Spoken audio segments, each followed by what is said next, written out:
താങ്കൾ ധൈര്യപൂർവ്വം ഈ കേസ് നടത്തുന്നു, 4 വർഷമായി ഈ കേസുമായി മുന്നോട്ട് പോകുന്നു. പക്ഷേ നിരവധി ആളുകൾ ഇപ്പോഴും ഇത് പരാതിപ്പെടാൻ പോലും തയ്യാറാകുന്നില്ല. ഒരുപക്ഷെ പോലീസ് സ്റ്റേഷനുകളിൽ നിന്നും ഒക്കെ ഏൽക്കേണ്ടി വരുന്ന പോലീസുകാരുടെ ചില പെരുമാറ്റങ്ങളൊക്കെ ഭയന്നുകൊണ്ട് ചില ആളുകൾ ഇപ്പോഴും ഇത് ഉള്ളിൽ ഒതുക്കി കഴിയുകയാണ്. അത്തരത്തിലുള്ളവരുടെ അവസ്ഥ എന്താണ്? എങ്ങനെ അവർ ഈ പ്രശ്നത്തെ ഇപ്പോൾ അവിടെ തരണം ചെയ്യുന്നു? വളരെ കഷ്ടമാണെങ്കിലും സാധാരണ വളരെ കുറഞ്ഞ ശമ്പളത്തിന് ജോലി ചെയ്തവർക്ക് അതിന്റെ 10, 20, 25 മടങ്ങ് ഇരട്ടിയുള്ള തുകയാണ് അവർക്കെതിരെ വരുന്നത്. അവർ ചെയ്യാത്ത കുറ്റത്തിന് അവരെ സംബന്ധിച്ചുള്ള വളരെ ബുദ്ധിമുട്ടാണ് ഇതടക്കമാണുള്ളത്. ഞാൻ നാട്ടിൽ പോയ സമയത്ത് ഒരു ഉദാഹരണം പറഞ്ഞാൽ പെട്ടെന്ന് മനസ്സിലാകുന്ന രീതിയിൽ പറഞ്ഞാൽ, ഞാൻ നാട്ടിൽ പോകുന്ന സമയത്ത് എന്റെ പൈസ അടയ്ക്കാൻ ഞാൻ എയർപോർട്ടിൽ നിൽക്കുമ്പോൾ ഒരു ശ്രീലങ്കൻ യുവതി 80 ദിനാർ ശമ്പളമുള്ള ഒരു ശ്രീലങ്കൻ യുവതി നാട്ടിൽ പോകുന്നവരുടെ മാതാവിന് സുഖമില്ലാതെ അവർ ചെന്നപ്പോൾ അവരോട് പറഞ്ഞു, നീ ബ്ലാക്ക് ലിസ്റ്റിലാണെന്ന് പറഞ്ഞു. അവർക്ക് മനസ്സിലാകുന്നില്ല. അവരെ പിന്നെ പൊളിച്ച് പുറത്ത് മാറ്റി നിർത്തി കാര്യങ്ങൾ പറഞ്ഞപ്പോൾ 1100 ദിനാർ ആ സ്ത്രീക്ക് ഇപ്പോൾ കുടിശ്ശിക കിടക്കുന്നു.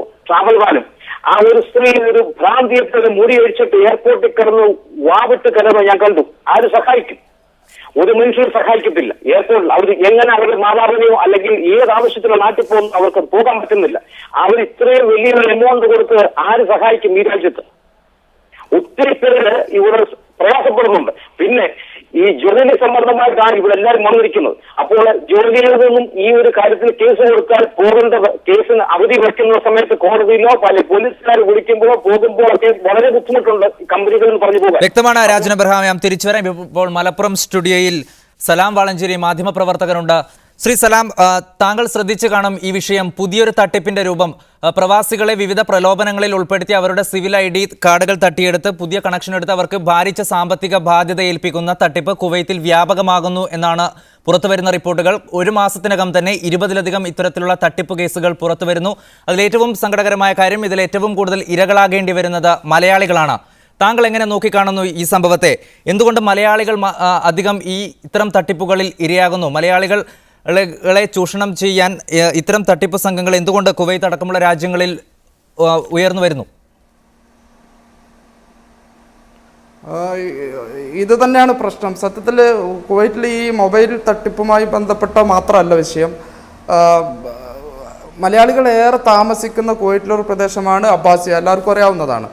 അബ്ബാസിയയിൽ നോക്കൂ നിങ്ങൾ, നിരന്തരമായി മലയാളികൾ കബളിപ്പിക്കപ്പെടുന്നു, അവർ കവർച്ച ചെയ്യപ്പെടുന്നു, ഇതെല്ലാം സംഭവിച്ചുകൊണ്ടിരിക്കുന്നു. പക്ഷേ എങ്ങനെയൊക്കെ ആയിട്ടും നമ്മൾ വലിയ എന്താ പറയുക സാമൂഹ്യ ബോധമുള്ളവരാണ്, അല്ലെങ്കിൽ നമ്മൾ വലിയ കാര്യശേഷിയുള്ളവരാണ് എന്നൊക്കെ നമ്മൾ സ്വയം കരുതുമ്പോഴും നമ്മളാണ് കൂടുതൽ, അല്ലെങ്കിൽ മലയാളികളാണ് കൂടുതൽ തട്ടിപ്പിനിരയാകുന്നത് എന്നുള്ളത് കുവൈറ്റിലെ മലയാളി സംഘടനകൾ കുറച്ചുകൂടെ ഗൗരവത്തോടു കൂടെ ശ്രദ്ധിക്കേണ്ട ഒരു സംഗതിയാണെന്നാണ് എനിക്ക് തോന്നുന്നത്. നോക്കൂ, അവിടെ മറ്റ് പല സംസ്ഥാനത്തുള്ള, ഇന്ത്യയിൽ നിന്ന് തന്നെ പഞ്ചാബികളുണ്ട്, ഗുജറാത്തികളുണ്ട്, എല്ലാ സംസ്ഥാനക്കാരുണ്ട്, കർണാടകക്കാരെല്ലാവരും ഉണ്ട്. പക്ഷേ ഇവരാരും ഇത്രയും രൂക്ഷമായ അല്ലെങ്കിൽ വ്യാപകമായ തട്ടിപ്പിന് ഇരയാവുന്നില്ല എന്നുള്ളിടത്താണ് ഈ പ്രശ്നത്തിൻ്റെ ഗൗരവം നിലനിൽക്കുന്നത്. മറ്റൊരു പ്രധാന സംഗതി എനിക്ക് തോന്നിയിട്ടുള്ളത്, നമ്മളെപ്പോഴും വിചാരിക്കുന്നത് നമ്മളൊരു എന്താ പറയുക, നേരത്തെ പറഞ്ഞതുപോലെ വലിയ സാമൂഹ്യ ബോധമുള്ള അല്ലെങ്കിൽ ഇത്തരം വിഷയങ്ങളിലൊക്കെ കാര്യമായിട്ട് ചിന്തിക്കുന്ന ആളുകളാണെന്നുള്ളതാണ്. ഇപ്പോൾ ഈ മൊബൈൽ തട്ടിപ്പിൻ്റെ വിഷയം തന്നെ എടുത്തു നോക്കൂ. നമ്മുടെ ചില അനാസ്ഥകൾ അല്ലെങ്കിൽ നമ്മുടെ വിവരമില്ലായ്മയും ഇത്തരം വിഷയങ്ങളിൽ നമ്മളെ അബദ്ധത്തിൽ ചെന്ന് എത്തിക്കുന്നുണ്ട് എന്നുള്ള യാഥാർത്ഥ്യം നമ്മൾ മറച്ചു വെച്ചിട്ട് കാര്യമില്ല. ആരെങ്കിലും നമ്മുടെ സിം കാർഡ് അല്ലെങ്കിൽ നമ്മുടെ പാസ്പോർട്ടിൻ്റെ ID പ്രൂഫോ അല്ലെങ്കിൽ നമ്മുടെ സിവിൽ ID കാർഡോ ഉപയോഗിച്ച് മറ്റുള്ള ആളുകൾക്ക് തട്ടിപ്പ് നടത്താനുള്ള ഒരു അവസ്ഥ എങ്ങനെ വന്നെത്തി എന്നുള്ളത് നമ്മൾ ചിന്തിക്കേണ്ടതല്ല. എന്തുകൊണ്ട് മറ്റ് സംസ്ഥാനത്തുള്ള ആളുകൾ, ലക്ഷക്കണക്കിന് മലയാളികൾ അല്ലെങ്കിൽ ഇന്ത്യക്കാർ ജീവിക്കുന്ന ഒരു നാടാണ് കുവൈത്ത്. 6 ലക്ഷത്തോളം വരുന്ന ഇന്ത്യക്കാരിൽ എന്തുകൊണ്ട് മലയാളികൾ മാത്രം നിരന്തരമായ തട്ടിപ്പിന് ഇരയാവുന്നു എന്നുള്ളത് ഗൗരവത്തോടെ നമ്മൾ ആലോചിക്കേണ്ടത്. മലയാളികളെ മാത്രം നമുക്ക് അങ്ങനെ കുറ്റപ്പെടുത്താൻ കഴിയുമോ? ഇവർ വരുന്നത് പോലീസുകാരുടെ വേഷത്തിൽ വരുന്നു. പോലീസുകാരുടെ വേഷത്തിൽ വന്ന് ഇവരോട് ID കാർഡുകൾ ആവശ്യപ്പെടുമ്പോൾ ഒരുപക്ഷെ മലയാളികളല്ല, ആരായാലും അത് കൊടുത്തു പോവുക സ്വാഭാവികമല്ലേ? അപ്പോൾ തട്ടിപ്പ് നടത്തുന്നവർ കൃത്യമായ ആസൂത്രണത്തോടു കൂടി ഇത്തരം വേഷം മാറി വരികയും വിവിധ പ്രലോഭനങ്ങളിൽ ഇവരെ ഏൽപ്പിക്കുകയും ചെയ്യുമ്പോൾ ഒരുപക്ഷെ മലയാളികൾ അതിൽ കുടുങ്ങിപ്പോവുക സ്വാഭാവികമല്ലേ? അത് മലയാളികൾ മാത്രമായി പോയി എന്നതുകൊണ്ട് അവരെ നമുക്ക് കുറ്റം പറയാൻ സാധിക്കുമോ?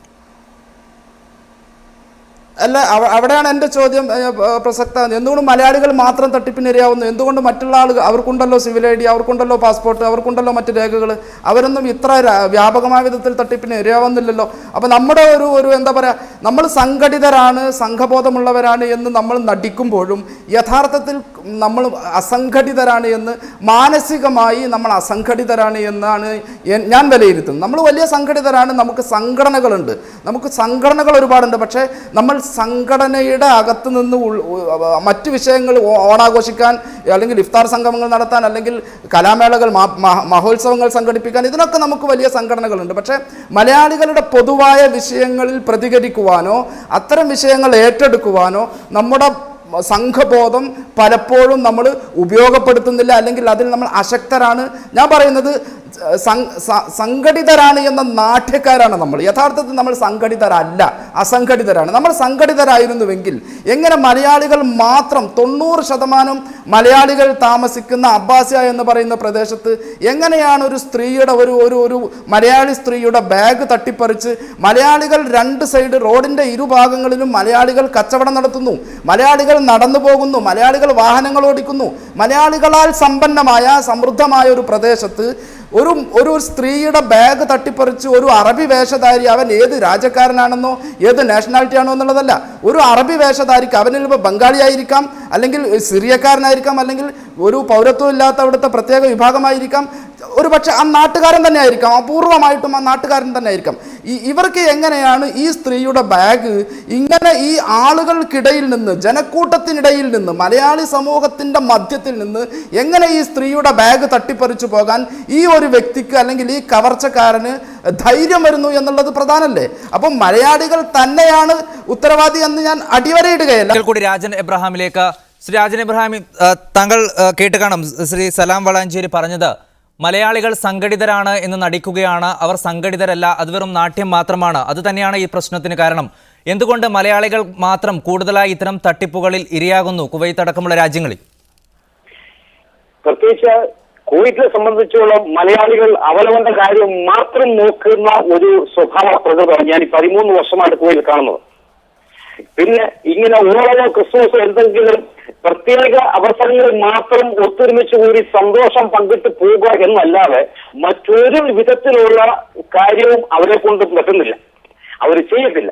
ഞാൻ ഈ ഒരു കാര്യമായിട്ട് ഞാൻ അനുഭവിക്കുന്ന ഒരു പ്രയാസത്തില് ഞാൻ പലരും ചെന്ന് കണ്ടപ്പോൾ അവരാരും ഇതിനെ സഹായിക്കാൻ മുന്നിട്ട് വന്നില്ല. ഈവൻ ഞാൻ ഇന്ത്യൻ അംബാസഡറിന്റെ ഒരു വിശു പ്രതാപിന്റെ ഒരു സെക്രട്ടറിയെ കണ്ടിട്ട് പോലും ഇത് വാങ്ങിച്ചു വെച്ചിട്ട് അദ്ദേഹം പറഞ്ഞത് അന്വേഷിക്കാമെന്നല്ല പറഞ്ഞത്. എന്നോട് പറഞ്ഞത് നീ താമസിക്കുന്ന ഏരിയയിൽ ഇതുപോലെ ആർക്കെങ്കിലും കംപ്ലൈന്റ് ഉണ്ടെങ്കിൽ അവരോടൊക്കെ ചോദിക്കാം. ഞാൻ ജോലി കഴിഞ്ഞ് വന്നിട്ട് എന്റെ പണി ഇതെല്ലാം പോയി നിങ്ങൾക്ക് ആർക്കൊക്കെ പ്രയാസമുണ്ട് എല്ലാം പേപ്പർ കളക്ട് ചെയ്ത് എംബസി കൊണ്ട് കൊടുക്കാം. എംബസി പോലും ഇത് ഇഗ്നോർ ചെയ്തു. നോർക്കലുണ്ട്, അല്ലെങ്കിൽ ഭാരതാവിയിൽ മറ്റ് ഈ പ്രധാനപ്പെട്ട പലരുണ്ട്, ഇന്ത്യൻ ഗവൺമെന്റ് അല്ല കേരള ഗവൺമെന്റ് പല പ്രധാനപ്പെട്ട നേതാക്കന്മാരുണ്ട്. അവർക്കൊക്കെ ഇതൊന്നും അറിയാൻ യാതൊരു നേരമില്ല, ഇതൊന്നും അവർ ശ്രദ്ധിക്കാൻ അവർക്ക് താല്പര്യമില്ല. അപ്പോൾ സാധാരണക്കാരെ സംബന്ധിച്ചുള്ള ചെറിയ എമൗണ്ട് ഒക്കെ കൊടുത്ത് അടച്ചിട്ട് എത്രയും വേഗം കേസ് ഒഴിവാക്കുക, അല്ലെങ്കിൽ ഇതിനകത്തൊന്നും പൂർണ്ണ വിമുക്തമാകുക എന്ന് മാത്രമാണ് സാധാരണക്കാരനെ സംബന്ധിച്ചോളം ചെറിയ എമൗണ്ട് ചെയ്തു പോകുന്നത്. എന്നാൽ അത് ഈ മൊബൈൽ കമ്പനികൾക്ക് ഒരു മുതൽക്കൂട്ടായി അവരിതിനെ വലിയൊരു പ്രോത്സാഹനം കൊടുത്താണ് ഇതിനെ എതിരെ പ്രവർത്തിക്കാത്തത്. കാര്യം മലയാളിക്കെതിരെ കേസ് കൊടുത്താൽ അവർ പൈസ അടച്ചോളും, അവർക്ക് കിട്ടാവിടെ കിട്ടിക്കോളും. പക്ഷെ എന്നെ സംബന്ധിച്ചോളം ഞാനത് ചെയ്തിട്ടില്ലെന്ന് എനിക്ക് പൂർണ്ണ ബോധമുണ്ട്. എനിക്ക് ഈ രാജ്യത്ത് നീതി കിട്ടുമെന്നുള്ള വിശ്വാസമുണ്ട്. ഞാൻ വിശ്വസിക്കുന്ന ഒരു ദൈവം എനിക്ക് നീതി തരുമെന്നുള്ള ഒരു ഉറച്ച ബലത്തിലാണ് ഞാൻ കേസിൽ പോയത്. തിരിച്ചുവരാം രാജൻ എബ്രഹാം. ഒരിക്കൽ കൂടി നാസർ ഉരകത്തിലേക്ക്. നാസർ ഉരകം, ഇവിടെ വരുന്ന ഒരു ചോദ്യമല്ലേ, മലയാളികൾ എന്തുകൊണ്ട് ഇത്തരം തട്ടിപ്പുകളിൽ കൂടുതലായി ഇരകളാകുന്നു? പ്രവാസ ലോകത്ത് ഒരുപാട് രാജ്യങ്ങളിൽ നിന്നുള്ള ഒരുപാട് ആളുകൾ തൊഴിൽ ചെയ്യുന്നു, പക്ഷേ ഏറ്റവും കൂടുതൽ തട്ടിപ്പിന് ഇരയാകേണ്ടി വരുന്നത് മലയാളികളാണ്. മലയാളിയുടെ എണ്ണം കൂടുതൽ ഉള്ളത് എന്ന് തന്നെയാണ് ഒരു കാരണം. മറ്റുള്ളവർക്ക് ഇങ്ങനെ പ്രശ്നങ്ങൾ ഉണ്ടാകും നമ്മൾ വേണ്ടത്ര അറിയുന്നില്ല. പിന്നെ നമ്മുടെ ഭാഷയുടെ പ്രശ്നം, മലയാളികൾക്ക് ഭാഷ അറിയാത്തത് കൊണ്ടും അറബികള് നമ്മൾ വല്ലാതെ ചൂഷണം ചെയ്യുന്ന ഒരു പ്രവണത ഉണ്ട്. അതല്ലാതെ മലയാളികൾ മാത്രം ചെയ്യുന്നു, മലയാളികൾ മാത്രം ടാർഗറ്റ് എന്ന് പീഡിപ്പിക്കുന്നു എന്നുള്ളത് ശരിയല്ല. സംഘടനകൾക്ക് നാട്ടിലത്തെ പോലെ ഇവിടെ സ്വാതന്ത്ര്യമില്ല. അതുകൊണ്ട് സംഘടനകൾക്ക് സമരം ചെയ്യാനോ പ്രകടനം നടത്താനോ അല്ലെങ്കിൽ ഒരു കൂട്ട നിവേദനം സമർപ്പിക്കാനോ ഇവിടെ സാധിക്കില്ല. ഇവിടെ ഗവൺമെന്റ് ഓഫീസുകളിലും അല്ലെങ്കിൽ എംബസികളിലും നമ്മളൊരു പൊതുവായ പ്രശ്നം അവതരിപ്പിക്കുമ്പോൾ അവർ പറയാറ് നിങ്ങൾ ഒറ്റയ്ക്ക് വരിക, ആരെങ്കിലും ഒരാൾ മുന്നോട്ട് വരിക എന്നാണ് പറയാറ്. അതുകൊണ്ട് നാട്ടിലത്തെ പോലെ ഇവിടെ ഒന്നായി കൂട്ടായിട്ട് സംഘടനകൾക്ക് മറ്റുള്ള പ്രശ്നങ്ങൾ ഇടപെടാൻ സാധിക്കില്ല. സലാം വളാഞ്ചേരിയിലേക്ക് ഒരിക്കൽ കൂടി. ശ്രീ സലാം വളാഞ്ചേരി, പ്രശ്നം വളരെ ഗുരുതരമാണ്. നിരവധി സാധാരണക്കാരായ മലയാളികളാണ് ഇപ്പോൾ ഈ തട്ടിപ്പ് കാരണം കുവൈത്തിൽ ദുരിതം അനുഭവിക്കുന്നത്. എന്താണ് ഇവർക്ക് ഇനിയൊരു പ്രതിവിധി? മാധ്യമങ്ങളുടെയൊക്കെ സഹായത്തോടു കൂടി ഈ വിഷയം ശ്രദ്ധയിൽ കൊണ്ടുവരാമെന്ന് നിരവധി സംഘടനകൾ പറയുന്നുണ്ടെങ്കിലും അത്തരത്തിലുള്ള ഇടപെടലുകൾ നടത്തേണ്ട സമയം അതിക്രമിച്ചു കഴിഞ്ഞു എന്ന് തന്നെയല്ലേ ഇപ്പോൾ വ്യക്തമാകുന്നത്?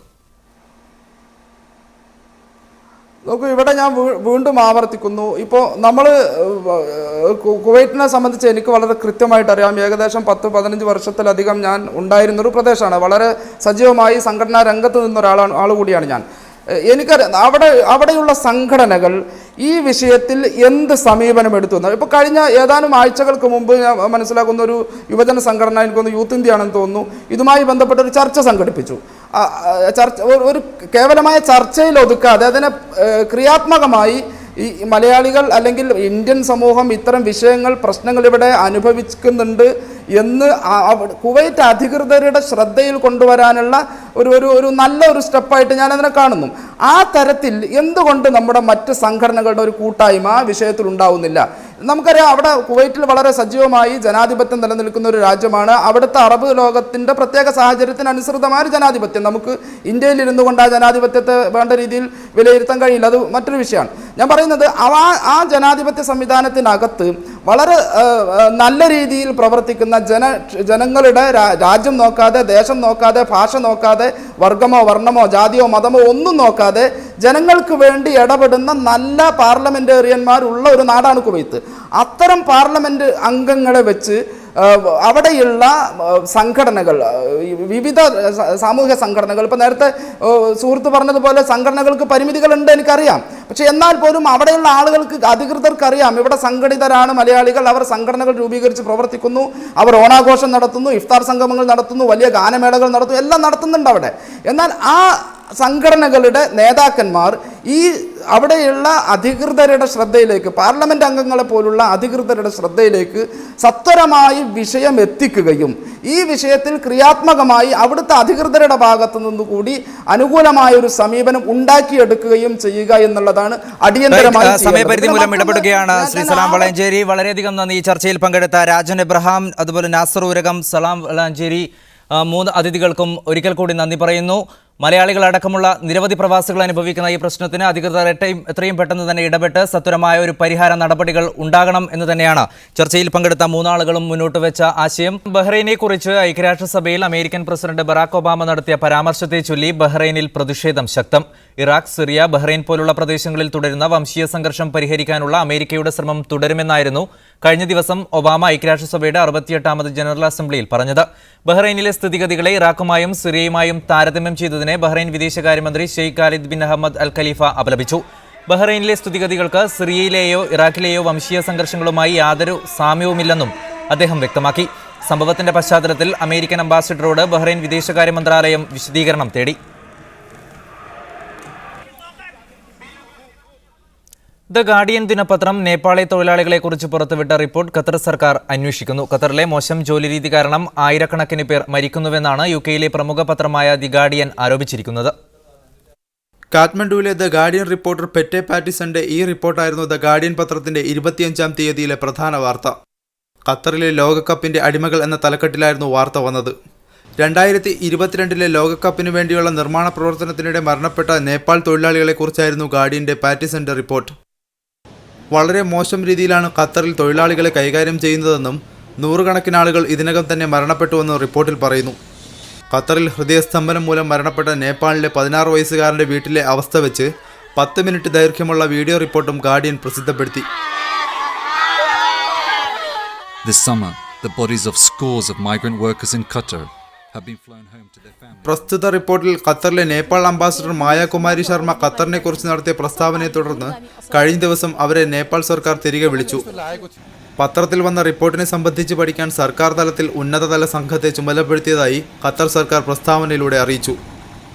ഹ്യൂമൻ റൈറ്റ്സ് വാച്ചുമായും ആംനസ്റ്റി ഇന്റർനാഷണലുമായും ചർച്ച ചെയ്താണ് തൊഴിലാളികളുമായി ബാധിക്കുന്ന വിഷയങ്ങൾ കൈകാര്യം ചെയ്യുന്നതെന്നും ഫിഫ ഗവേണിംഗ് ബോഡി അറിയിച്ചു. 2022 സ്റ്റേഡിയം നിർമ്മാണം പൂർത്തിയാക്കാൻ 5 ലക്ഷത്തോളം തൊഴിലാളികളെ ആവശ്യമായിരിക്കുന്ന സമയത്താണ് ദ ഗാർഡിയന്റെ റിപ്പോർട്ട് പുറത്തു വന്നത്. 3 വർഷം മുമ്പ് ഖത്തറിന് 2022 ലോകകപ്പ് നടത്താനുള്ള അവകാശം ലഭിച്ചതിനെ ശക്തമായി എതിർത്തിരുന്ന പ്രമുഖ മാധ്യമ സ്ഥാപനമാണ് ദ ഗാർഡിയൻ. റമീസ് ചാത്യാറ, മീഡിയ 1.